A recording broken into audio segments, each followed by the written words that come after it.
My neighbors tried to steal part of my property, but instead I ended up with part of theirs. Hi everyone, I'm new to Reddit, so I'll do my best to tell my story. Long story short, my husband and I bought a house next to the neighborhood bullies. When they tried to take part of our land, we stood our ground and won, and now we're basically the heroes of the neighborhood. It's a long story, but a very satisfying one, so please stick with me.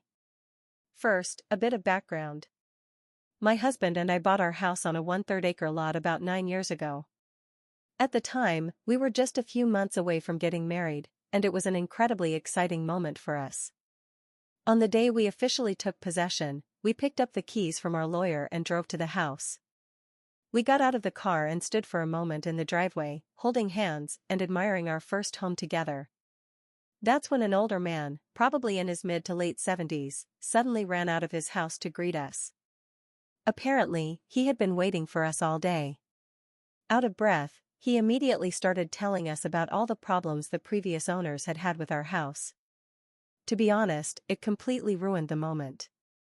My husband politely tried to get him to go back to his house, explaining that we had a lot to do and needed to prepare the place because the moving truck would be arriving soon. My husband opened the front door, and this man, completely missing the hint, pushed his way inside and began inspecting the entire first floor, commenting as he went, "Oh look, they put wood flooring in the living room." He even started heading up the stairs. By then, our initial shock had worn off, so my husband planted himself on the first step and blocked him. Eventually, we managed to get him out of our house. I'm sharing this story for 2 reasons. First, to show you just how inappropriate this man was. Second, during his nonstop rant, he pointed out that the green chain link fence between our properties was on our land and that we were responsible for all maintenance costs. He vaguely gestured toward the back northwest corner of our property and claimed the boundary marker back there proved it. He also said the previous owners had dug up the front marker and moved it, making it unreliable. At the time, it sounded strange, so we dismissed it. We shouldn't have. My mother taught me to be kind and hospitable, and my father taught me to keep my friends close and my enemies closer, so shortly after moving in, despite the awful first impression, we invited the neighbors, whom I'll call Joe and Rose, over for dinner. They were extremely talkative. They told us exactly what they thought about every neighbor on the block, and none of it was flattering. They proudly explained who they had called the police on, who they had called the fire department on, who they had reported to animal control, and even who they had called Child Protective Services on. No one was spared. My husband and I were horrified and quickly decided to keep Joe and Rose at arm's length. From that point on, we never invited them over again. This is where the real problem began. About 6 years ago, we repaved our driveway, and Joe approached our contractor to have his driveway repaved as well. He added a parking pad that sat directly against our green chain link fence. Joe regularly backed his van onto that pad until it was right up against the fence.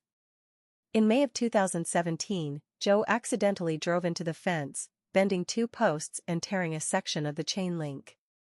A decent neighbor would have come over, explained what happened, and apologized, but Joe did none of that. We discovered the damage when our 3 dogs escaped through the broken section into his yard. It didn't take long to figure out what had happened. Later that day, we asked Joe to explain the damage. He denied everything while casually leaning against a rental car. We eventually got him to admit that the damage must have come from his side, given the direction the fence was bent, but he claimed it was probably caused months earlier by the guy who removed snow from his driveway. He never offered to compensate us for the damage. Honestly, I believe he lied because at his age he's afraid of losing his driver's license. My husband repaired the fence with wire just well enough to secure the yard, and we let it go. It should have ended there. Shortly after that, Rose started asking when we planned to replace the fence. She complained that the repair looked ugly and said she shouldn't have to look at it. At first, I thought she was joking and walked away. She brought it up 2 more times, and the 3rd time I told her clearly that we had no plans to replace it. In the spring of 2018, Rose complained again about the ugly fence, but this time she offered to pay half the cost of replacing it. I asked whether she wanted another chain link fence or preferred a wooden one, and she said she wanted wood. I contacted several contractors for quotes. On the day the first contractor was scheduled to come, I called Rose to go over a few details, like the height of the fence. That's when she told me that Joe had said the fence was ours and that they wouldn't pay a single cent to replace it, period. I canceled the contractor, but out of curiosity, I asked how much it would cost to replace the fence with another chain-link fence. Based on linear footage, the estimate came to around $2,000. Later that summer, Rose approached us again. My husband explained that a new fence was expensive and simply not a priority for us. Rose once again offered to pay half the cost. Honestly, I wanted to drop the issue, but I also felt that this might be our only chance to split the cost, so we started negotiating.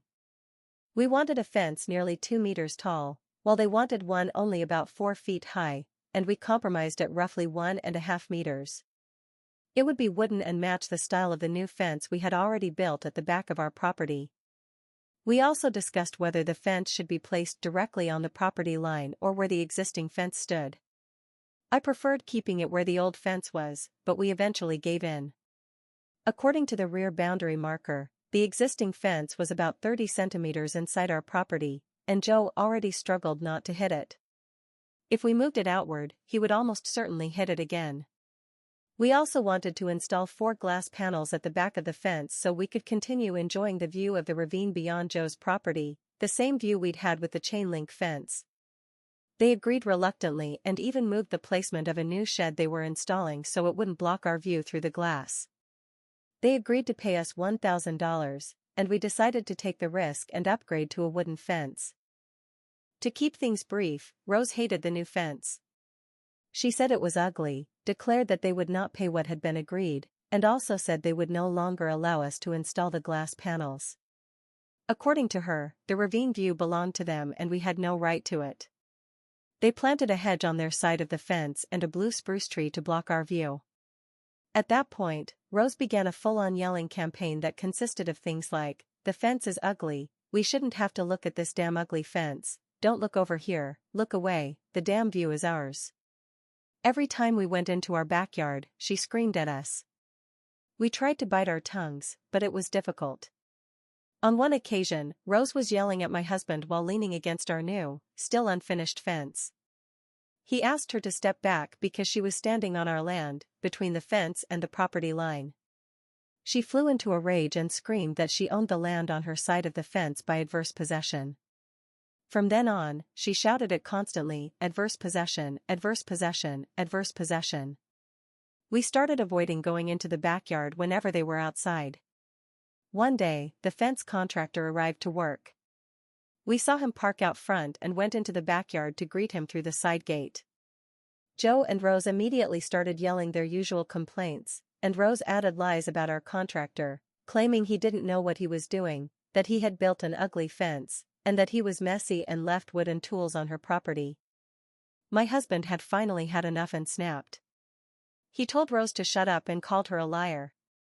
Rose accused my husband of threatening her. At that exact moment, the contractor and his wife, who were bringing tools into the backyard, made their presence known. Rose immediately backed down once she realized we had witnesses. That's when I understood she had been trying to trap us so she could call the police and accuse us of threatening her. I contacted a lawyer. Our lawyer explained several important things. First, we had very little legal basis to enforce the verbal agreement for the $1,000, and we should let it go. Strategically, it was better for us to have full control of the fence and ensure they had no legal interest in it. We could build it however we wanted, and we did not need their permission to add the glass panels.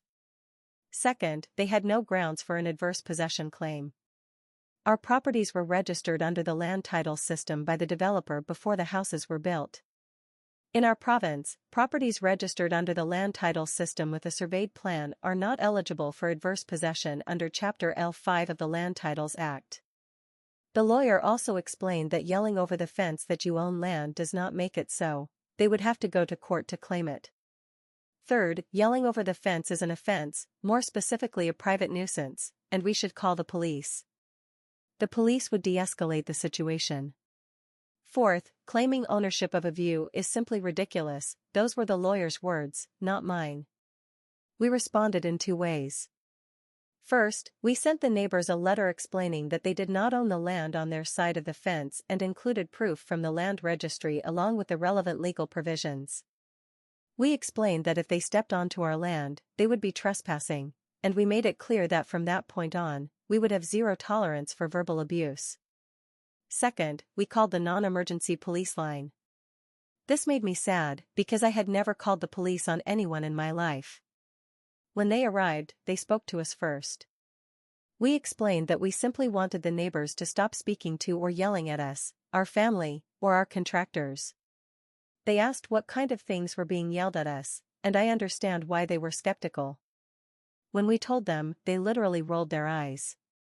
As soon as Joe and Rose opened their door, Rose became agitated, that was the word the police used, and started yelling about owning the view and so on. One officer had to tell her to go back inside and close the door. Joe stayed on the porch and agreed to stop harassing us. As we walked back toward our house, we heard one officer say to the other, "Now I understand what you're dealing with." The police told us they suspected Rose might have a mental health issue and advised us to call again if there were any more incidents. They also suggested we continue documenting everything, just as our lawyer had advised. Believe it or not, calling the police calmed things down for a while. In the meantime, I was worried that Joe would hit the new fence again, since he still backed his van up until it was inches away. I wanted to install a barrier in the space between the fence and the property line to prevent him from hitting it, but to do that we needed to know exactly where the property line was. We borrowed a metal detector and found the front marker, and it was not where we expected it to be. It was correct, but it showed that the front of our fence was actually about 2 meters inside their property, not 30 centimeters as we had believed. We marked the buried marker's location with a stake and paint. This upset Joe, and I watched him remove our stake with his lawn mower. The next day, because the fence line did not match the property line, we hired a land surveyor. They discovered that Joe had not only removed our front stake but had also destroyed the official buried survey marker with his mower, which is illegal. When Rose saw the surveyors, she ran outside and verbally attacked them, shouting that they could not trespass on her property. The surveyors calmly handed her their card and explained that now that they had identified themselves, the law allowed them to access her property. Rose dragged a lawn chair onto her front yard, sat down, crossed her arms, and stared at the surveyors all day. I was surprised at how long the process took. At the end of the day, the surveyors explained that they needed to perform triangulation calculations back at their office and would return the following Monday to finish. They also explained that the process was taking so long because not only was the front marker missing, but the rear marker had been moved more than 1.5 meters. Suddenly, that strange story Joe had told us about the previous owners moving the buried marker made sense. He had moved the rear marker himself, and the front marker was now misaligned as well. So he had made up that excuse. The surveyors returned the following Monday and installed new front and rear markers in the correct locations, then added 10 additional wooden stakes along the property line. Suddenly, everything made sense. The original fence had been about 2 meters inside their property along the entire length of the boundary. Oh my God! When Joe saw the new property line, all hell broke loose. I honestly thought he was going to have a heart attack. By that point, I had already told our fence contractor to stop work on the new fence and asked him what it would take to move it closer to the actual property line. Remember, he had personally heard Joe and Rose yelling lies about his work and about the ugly fence, so there was no love lost between him and our neighbors. He wanted to do everything possible to fix the situation, and if moving the fence closer was what it took, then so be it. That Tuesday, he started digging the post holes 5 centimeters inside our property line. He laughed every time Joe and Rose harassed him and accused him of trespassing. We also bought a security camera, which allowed me to document our neighbors' continued bad behavior. They kept parking their van past the guide string and added their own stakes in random places. We simply removed them. Around that time, we had a few drinks with another neighbor, Matt, who lived farther down the street. He was the only person who still spoke to Joe and Rose. Matt made it clear that he had his own issues with Rose, mainly because she called the fire department every time he had a small, permitted fire in his backyard. Matt explained that Joe and Rose were still convinced they had an adverse possession claim and planned to hire a lawyer to try to take the land. If that failed, they intended to charge us thousands of dollars for costs they had incurred years earlier when they removed 5 large pine trees along the boundary line. They had removed those trees because the roots were damaging their driveway, and they felt that if we wanted to claim more land, we should pay for the cost of removing the trees, since the land technically belonged to us. According to an old aerial photo the surveyor showed me, it appears those pines were planted decades ago directly along what is now the true boundary line. I suspect the chain-link fence had simply been installed in front of the mature trees. It's likely those pines were partially or entirely ours. Either way, Joe and Rose never had our permission to remove them.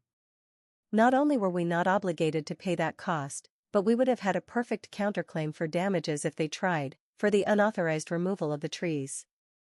The best part of what Matt told us was that Rose had been so angry at the police for telling her to go back inside her house the day we called them that she contacted the police sergeant and filed a complaint against the officers. True to form, since she calls authorities for everything, she called the authorities on the authorities. At least she's consistent. I made a mental note to request the same officers if we ever had to call again, knowing there wouldn't be much love lost between them and our neighbors. True to their word, the neighbors hired a lawyer. The whole neighborhood saw him arrive in his suit with his briefcase. He must have told them they had no basis for adverse possession and no grounds to charge us for the tree removal, because nothing came of it. The fence is now finished, 5 centimeters inside our property line. We did make a few concessions. We did not install the glass panels, because that was a red button for Rose, and she threatened to smash them while holding a hammer, saying it would be a shame if they broke. Not very generously, we also decided not to cut into the asphalt at the corner of Joe's parking pad, which is on our land. Instead, we put a 60-centimeter jog in the fence and installed a wooden barrier so Joe couldn't hit the new fence. We simply don't want to deal with them if he damages it. Rose still complains bitterly that the fence is ugly, but we no longer care. Something interesting happened when we finally stood up to Joe and Rose. There was almost a collective round of applause in the neighborhood. Several neighbors came to our door to shake our hands, offer support, and share their own stories about them. What ultimately comforts us is what we gained. We recovered almost 365 square meters of land. It has been a painful and sad chapter, but we're grateful for the other neighbors who are decent and kind. I wanted to share this story so others know that with patience and the support of a lawyer, a surveyor, and a contractor, boundary disputes can be resolved in a very satisfying way. I have some smaller follow-up stories, but I'll add those in another post. Update 1. My first post was about our neighbors who moved our survey markers and tried to steal about 2 meters of land along our western boundary. After hiring a lawyer, getting a survey, and calling the police, we finally secured our land with a new fence. This post is a follow-up to that story. While the property line and fence issue was ongoing, our neighbor Joe was so upset that in June 2019 he hired an electrician to install a floodlight over his garage door. His garage faces our backyard.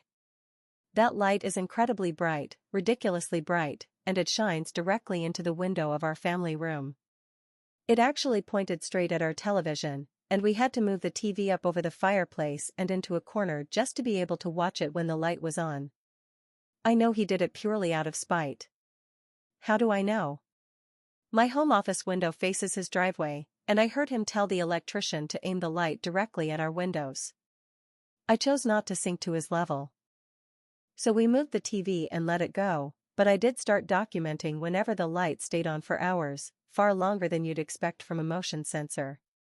A couple of times it stayed on for days. I simply noted each incident on the kitchen calendar and also took a quick photo with my phone to record the date and time. At the time, I had no idea how important that documentation would become later. A couple of winters ago, the neighbors across the street bought sleds for their 3 kids for Christmas. The kids asked the neighbors on the other side of Joe and Rose if they could sled down their hill at the start of the ravine, and they were given permission. On the first day they took the sleds to the designated hill, Rose came running out of her house and screamed at them to get off her damn property, calling them little bastards. What she didn't know was that their mother was right behind them.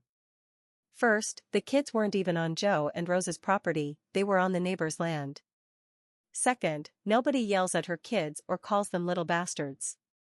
That incident sparked a full-blown war between Joe and Rose and the neighbors across the street. What those neighbors didn't realize until then was that the garage light on Joe's house was so bright that it also shone directly into their home. They decided to call the bylaw enforcement office. According to our local ordinances, no one shall cause or allow any exterior lighting on a yard or portion of a yard they occupy or control to shine directly into the windows of any dwelling unit. When parking areas are illuminated, the fixtures must be arranged so that no part of any luminaire is more than 9 meters above the finished grade of the parking area, unless otherwise authorized.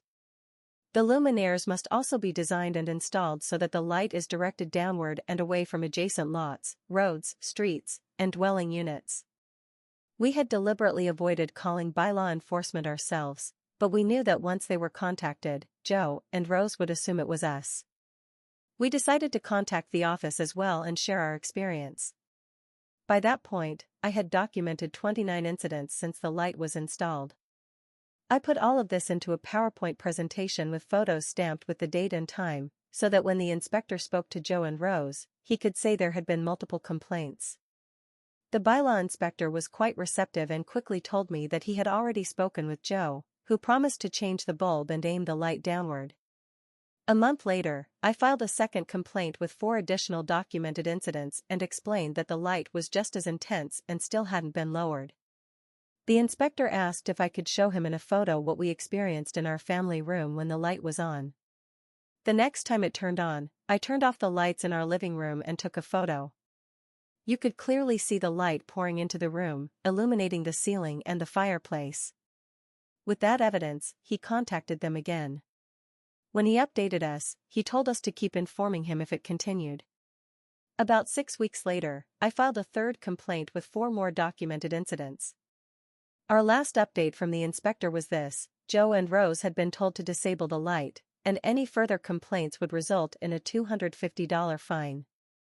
There have been no further incidents.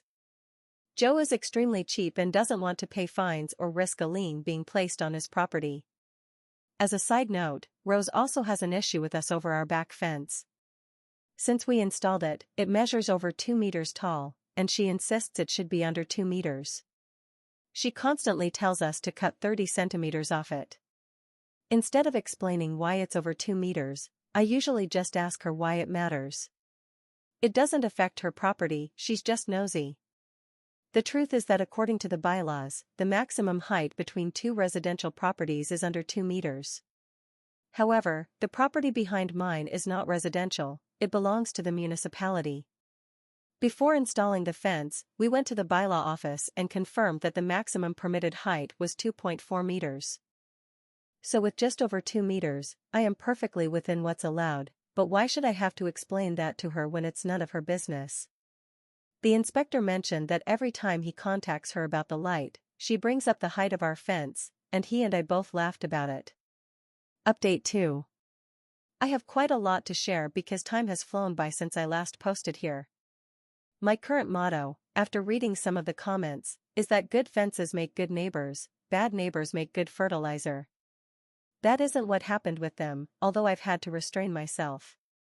Honestly, I think Joe and Rose should be grateful that we're all Canadian. If this had been in the neighboring country to the south, that motto might have become literal.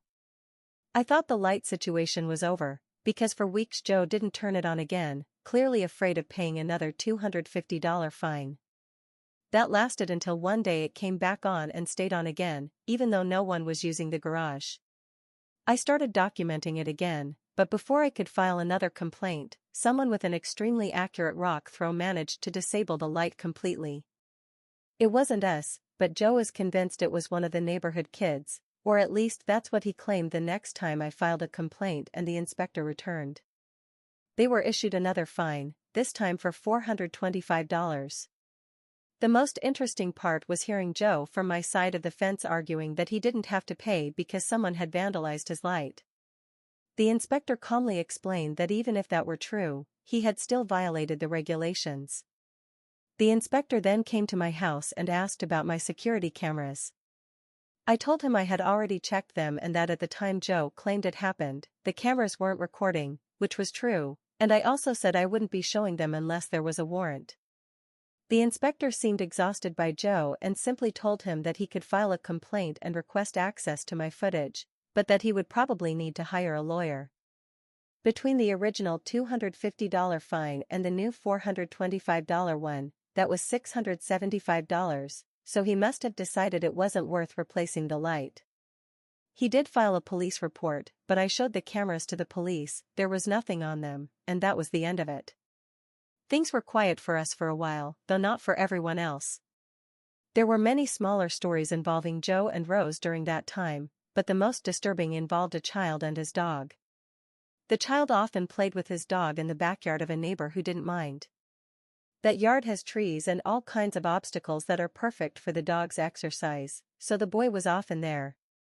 Rose didn't like it, and since she had already told the child she didn't want him playing on the other neighbor's property, which I assume she believed belonged to her, and the child ignored her, she had the brilliant idea to call the police and report that a child had gone missing on the neighbor's property. She claimed the child entered the property and never came back out, and that she had seen the neighbor behaving suspiciously.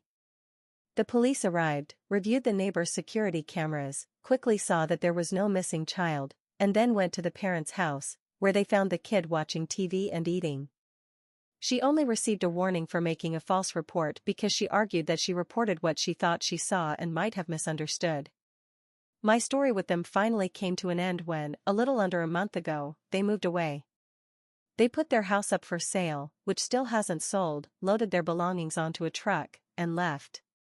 However, as good neighbors and as a small gesture of affection toward them, we decided to throw them a farewell party the night before they left, except they weren't invited. The rest of the neighborhood was. When I first heard they were leaving, I thought it might be another one of their tricks, but during the week before, we started seeing activity on their side, and Rose kept yelling from behind the fence that she couldn't wait until Saturday to leave this disrespectful community behind. So we had the departure date and just needed to organize a proper send-off. We invited the whole neighborhood for Friday night, and although not everyone could come, we had a great turnout. We celebrated their departure with music, a big bonfire, kids running around our yard, and we let everyone bring their dogs. It was a great night. Can you believe Rose must have been yelling from her side, because the police eventually showed up after a complaint. They only asked us to turn the music down a bit, but there was nothing wrong with what we were doing. Rose came out to speak to them, claiming we were throwing a loud party and had animals without permission, to which one neighbor replied that she was an animal without permission, and that our fence was on her property, so technically we were partying on her land.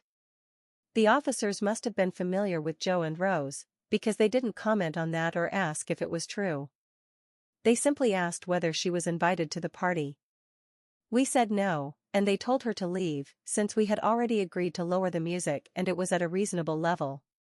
The next morning, we heard the sound of a truck arriving and watched as they loaded a lot of their belongings into it. We waited until it looked like they were ready to go, and then, after a signal, everyone came out of their houses and waved goodbye to Joe's truck and van until they couldn't see us anymore. We can only hope that whoever buys that house is far more decent than those two, which isn't a very high bar, though I do worry about who they might torment in their new neighborhood.